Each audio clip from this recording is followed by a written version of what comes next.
People want to be around George. There's no other way to explain it. When he walks into a room, people want to hear what he has to say. It's immediately obvious he's a nice person, and that might sound trivial, but most people I know don't want to work for people if they're not nice. So that's necessary but not sufficient for attracting great people.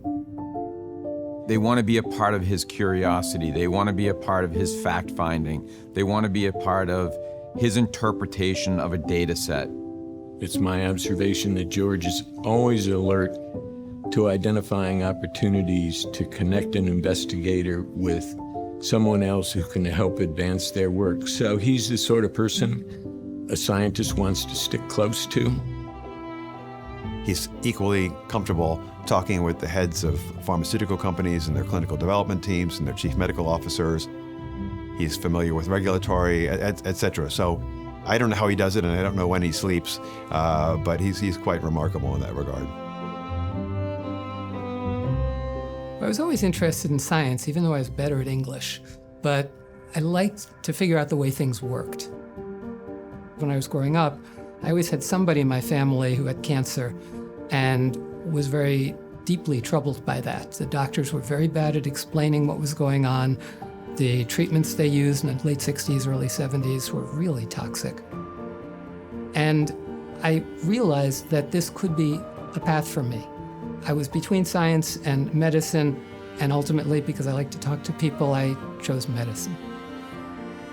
Harvard for me was great, because I'm the first one in my family to go to college. I started out as a double major in history of science and philosophy. Thought that was good, learned the historical background, but did not want to do a library thesis, and I changed into biochemistry. It was a wonderful experience to be around so many role models, just people who did the key experiments behind the structure of DNA. Even understanding that DNA was how we communicate the code of life from one generation to the next. So it was that mixture of philosophy and hard science that was so interesting. My Stanford training as a medical student really engaged what had started at Harvard for me, questioning authority, not taking medical school as a time to take revealed wisdom and regurgitate it back. The very first week of orientation, they hook you up with a bunch of faculty, and I had Bert Glader. And I said, Dr. Glader, maybe I missed this all through college, but why is it that chemotherapy seems to cure kids with cancer, but doesn't do a lot in a lot of adults with leukemias? And he said, we have no idea. Maybe someday you'll help to figure that out. And this was one of the first people who really had that humility about what we do not know. And I frankly found that and still find it inspiring. Well, my memory of campus life at Stanford is colored by the fact that I met my wife-to-be the very first week of orientation. We had lots of good friends, lots of memories of how hard we worked. And that really was our life. There was this diversity in the student population, even though it was only 86 students. And it was such a wonderful, small school. We all got to know each other. We got a lot of personal attention from this faculty. And it was just inspiring to be around those kinds of great clinicians, as well as Nobel Prize winners like Arthur Kornberg, who were just remarkable, but didn't wear it on their sleeve. We were going to Seattle for 3 years, do our internal medicine residency, and go back to Stanford for fellowship. But my head of oncology up at Seattle said, why don't you look at least one other program? And Dana-Farber at that point already had 120 oncologists. And I said, look, I'm going to learn more from 120 people than from 12, no matter how good they are. So my wife and I decided, okay, we're coming to Boston. She did a fellowship in general internal medicine at the Brigham, right next door to Dana-Farber. I did my medical oncology fellowship training. It was a great learning experience. George was doing bench-to-bedside type research before it was even fashionable. Sarcomas were considered sort of a backwater in oncology. Now, I should point out that when we think about the common cancers, lung cancer, breast cancer, pancreatic cancer, et cetera, those are what clinicians refer to as epithelial cancers. But about 5% of cancers, give or take, are what are called sarcomas.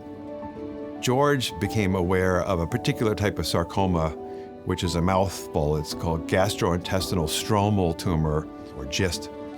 for short. He at the time was mentoring a young medical oncologist named David Tuvison, who was working with a terrific scientist named Tyler Jacks. And the three of them did the laboratory work to show that this drug called Gleevec would likely also be active against GI stromal cell tumors. George figured out early on, looking at these KIT mutations, that Gleevec might have a real role to play in the treatment of those tumors. And George jumped on that early. I remembered I was an analyst on Wall Street, and I'm watching this drug just explode in terms of helping patients. And of course, was I surprised to see George linked to that? Absolutely not. In the past, pathologists had no particular reason to differentiate GI stromal tumors from other types of sarcomas. They all went into the same waste bin. But now there was a pressing need to come up with really penetrating ways of diagnosing these tumors, because if you could diagnose this type of sarcoma, there was now a targeted agent available. And George helped lead the translation not only on the development of therapeutics, but also diagnostics for GI stromal cell tumors. His expertise, his humility, his deep caring, his insights in the oncology space translated perfectly across other therapeutic areas. And I've seen him do it. I've seen him do it in a corporate boardroom. I've seen him do it in an academic setting. That is a unique leadership skill, and he does it with a smile on his face, because I think for him, it all ends with the patient. Differentially expressed G differences. So this is like the first step that anyone could do with single cell analysis, but I thought it was important to try. For a whole group of cancer patients, he's extended and improved the quality of their life. Before imatinib became available, fewer than 1 in 3 patients with chronic myelogenous leukemia survived more than 5 years after diagnosis. With the advent of imatinib, 83% of the patients treated with that drug survive 10 years or more. I mean, that's a striking improvement in outcome. George has emerged as the dominant force in experimental therapeutics, certainly in sarcoma. It's hard not to find his fingerprint somewhere on any new drug that's been developed. He's very well trained both clinically as well as scientifically. So he speaks both languages, and he can be that bridge between the world of the laboratory and the world of the clinic. If George is behind something, it's because he's looked at every piece of data from the very first test tube all the way to the pharmacy shelf, making sure it's ethically correct, making sure that it's clinically correct, making sure that you're asking and answering the right questions. And so you develop a reputation that becomes respected by the regulatory authorities.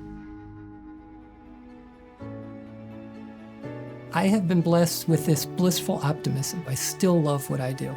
Hasn't been beaten out of me at all. If anything, it's only gotten stronger, because I feel so lucky, so fortunate to have contributed in so many ways, and it's still so much fun to solve these puzzles. Medicine can be just pattern recognition, but that's not what it is for me. For me, it's pattern expansion, and I never wanted to be beholden to shareholder value, to be honest. I wanted to be beholden to patient value. What could we bring that would transform patients' lives? George is an exceptional choice to receive the Sterling Award. What he's taught us in sarcomas has implications for other cancers as well. So George has been on the vanguard of leading us towards what some people call precision medicine, where you have to have the right diagnosis, including the right molecular diagnosis for the tumor, and you then have to pair that molecular diagnosis to the right targeted agent. He's an articulate and persuasive spokesman for the cause, and endowed with infectious enthusiasm. Smart, sweet, humble, kind, caring, awesome. Wherever he is, he brings and aggregates the full resources of everything he can, whether it's clinical research, whether it's bench research, whether it's the pharmaceutical industry, biotechnology industry. He's an incredible mentor, incredibly caring, and he's just a great friend.